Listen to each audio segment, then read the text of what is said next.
sin was heavy, but chains break at the weight of your glory.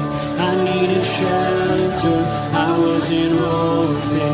Now you call me a citizen of heaven. When I was broken, you were my healing. Now your love is the air that I'm breathing. I have a future, my eyes are open, 'cause when you call my name, I ran out of that grave, out of the darkness, into your glorious day. You called my name, and I ran out of that grave, out of the darkness, into your glorious day.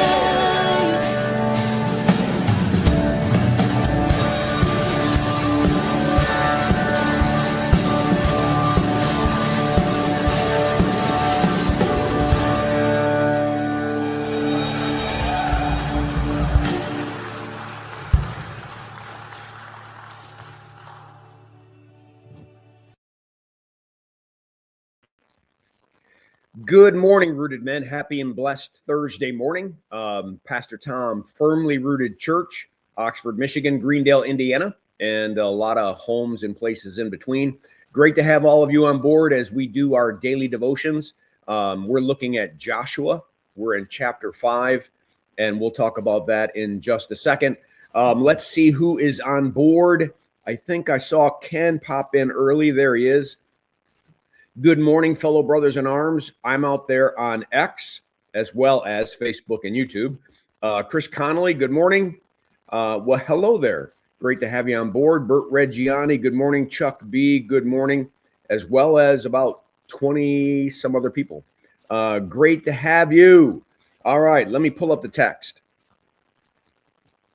Boom. We're just going to look at a couple verses, but I think they're pretty powerful. So I'm going to read them and then maybe drop the text out and talk about it a little bit. Now, the children of Israel, the second generation, because the first generation wouldn't go across the Jordan River to go into the promised land. They wandered in the wilderness for 40 days. God took care of them. Manna falling, quail falling, water coming out of rocks. I mean, all sorts of ways in which God provided for them. But the first generation died, and a new generation rose up that really only knew the desert and knew that God was faithful provider, right? They woke up every day to manna. In the evening, quail. So God provided bread and meat for them to eat, water when they needed it. So they're ready to go across. They do. And they get to Gilgal. But the one thing that's interesting, they weren't circumcised. All those men were not circumcised. And so God tells Joshua to have all the men and the boys circumcised, and they are. They heal up, and we got these verses here. While the people of Israel were encamped at Gilgal, they kept the Passover on the 14th day of the month in the evening on the plains of Jericho. It's just like God to kind of get them over the Jordan River, get them on the edge of the promised land, and then celebrate the Passover.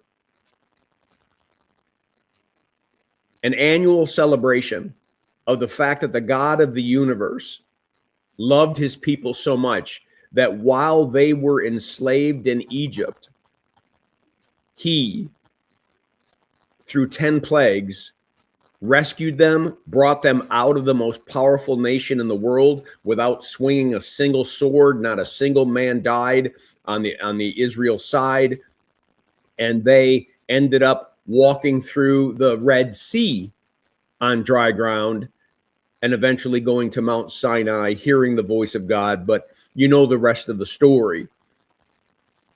To have that be the first major festival that you celebrate, it would be like us Christians, you know, I don't know, getting into some type of promised land, and it just happens to be right around Easter, right around Holy Week. Wow, right? So they celebrate the Passover on the 14th day of the month in the evening on the plains of Jericho. And listen, and the day after the Passover, the very next day after the Passover time period was over, on that very day, they ate the produce of the land. Unleavened cakes, parched grain, and the manna ceased the day after they ate of the produce of the land. And there was no longer manna for the people of Israel, but they ate of the fruit of the land of Canaan that year.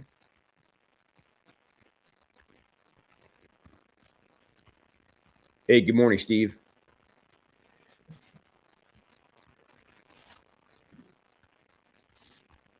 This land flowing with milk and honey, they begin to eat of it.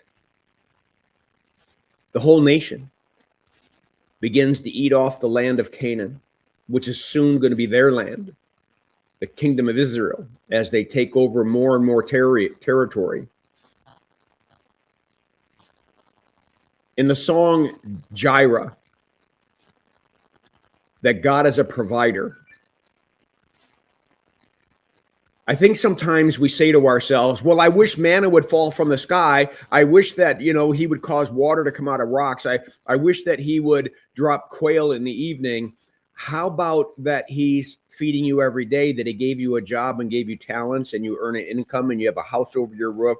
See, we tend to think we did that part. We really have a tendency to think we did that part. Where are you, God? And the very fact that when they entered into the promised land, the manna stopped, doesn't mean God stopped providing. For goodness sake, he finally brought them into the promised land. But it's not going to be a couple generations before they think that they did all that and they built those homes and those farms and they did it. Where are you, God? Look, we're doing all the work.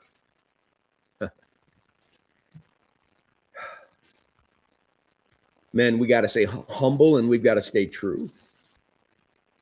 That God is always providing. Our hearts are beating right now because he says so. Our lungs are going in and out right now because he says so. We have the ability to feel, touch, and smell and see because he says so.